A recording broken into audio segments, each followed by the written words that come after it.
Buenas tardes, mi nombre es Jessica Rodríguez, mis compañeros son José Durán, Evercano y Daniela Navarrete de la Facultad de Ingeniería Industrial e Ingeniería de Sistemas.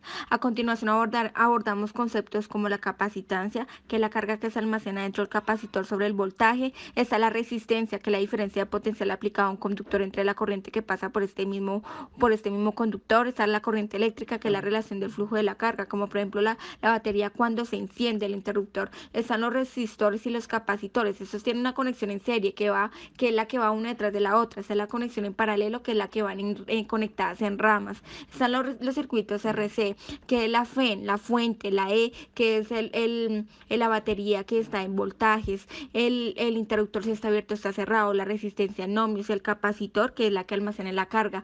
Esas son aplicaciones que son como limpiabrabrisas de autos, el cambio de luces de los semáforos, el marcapasos cardíacos y el desfibrilador.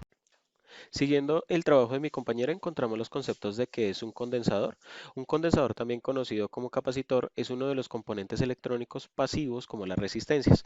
El condensador se utiliza generalmente para almacenar la carga eléctrica. La carga del condensador se almacena en forma de campo eléctrico. Los condensadores desempeñan un papel importante en muchos circuitos eléctricos y electrónicos. ¿Cómo se estudian los circuitos compuestos de condensadores en paralelo? Primero debemos saber que dos condensadores en un circuito pueden ser paralelos o en serie. Para ello tenemos la fórmula general donde capacitancia es igual a carga sobre voltaje. Para dos o más capacitores en paralelo, su capacitancia equivalente corresponde a capacitancia equivalente es igual a capacitancia 1 más capacitancia 2 más capacitancia 3, asimismo sumando hasta capacitancia a la n.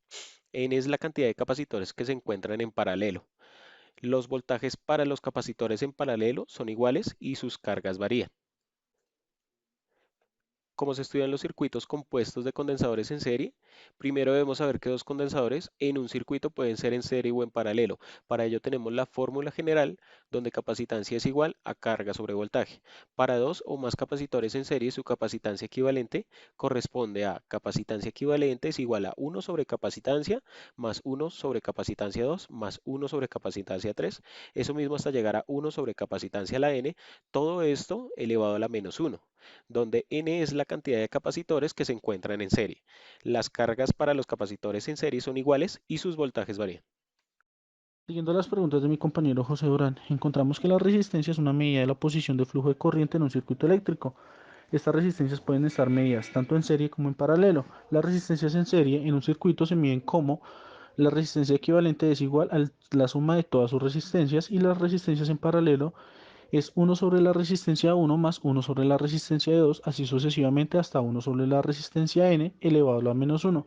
Recordemos que n es la cantidad de resistencias que se encuentren en paralelo en el circuito. También encontramos la fase de cronograma de nuestro proyecto, la cual se encuentra en 5 puntos definidos como el planteamiento, la definición, la investigación, la implementación y la presentación, que podemos ver a continuación. En la séptima pregunta nos piden identificar cuáles son las leyes físicas que describen cómo se comporta un circuito RC. Las leyes físicas que describen cómo se comporta un circuito RC es la ley de Ohm. La ley de Ohm establece que hay una relación de proporcionalidad directa entre el voltaje y la corriente que pasan por una resistencia. La ley de Kirchhoff que describe el comportamiento de la corriente de un nodo y del voltaje alrededor de una malla. La ley de Kirchhoff está compuesta por la ley de los voltajes y la ley de las corrientes. En la octava pregunta nos piden el modelo matemático que permite identificar el comportamiento de carga del capacitor. Vamos a tener dos fórmulas con las que vamos a poder identificar el comportamiento del capacitor cuando está en carga. Y la novena pregunta que nos pide el modelo matemático que permite identificar el comportamiento de descarga del capacitor, también vamos a tener dos fórmulas con las que vamos a poder identificar el comportamiento del capacitor cuando está en carga. La pregunta 10 dice: ¿qué información brindan estos modelos? Un modelo nos permite ver la carga almacenada, si está cargado o no está cargado, si podemos tener paso o no de la electricidad. La pregunta 11 dice: ¿cómo se obtiene la constante de tiempo del circuito? Esa se obtiene se denomina a través de la T. T es igual a resistencia por capacitor. Esto quiere decir que cuando la carga se está cargando rápidamente es una T pequeña, pero cuando se está cargando lentamente la T es una T grande. La pregunta 12 dice: ¿cómo se calcula la cantidad de la carga máxima que se obtiene a través del circuito RC? Se calcula a través de la Q máxima igual a capacitancia por la FE. En este momento vamos a definir nuestro proyecto en el programa tinkercad.com. En esta página podemos encontrar una simulación de circuitos en la cual podemos colocar, como vemos a continuación, una protoboard. Podemos colocar también un multímetro, una fuente de poder, una resistencia y un condensador, el cual desde la parte superior derecha en el símbolo de iniciar simulación podemos ver cómo nuestro programa nos ayuda a simular lo que tengamos montado aquí. Esta cuenta ha sido iniciada desde nuestro correo corporativo.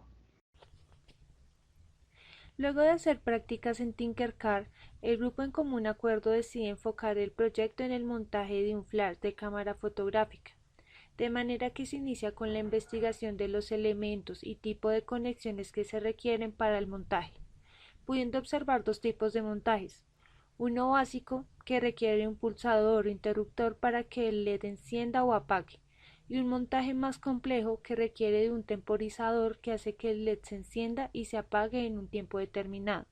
En las imágenes se puede observar los montajes y los elementos requeridos por cada uno de ellos.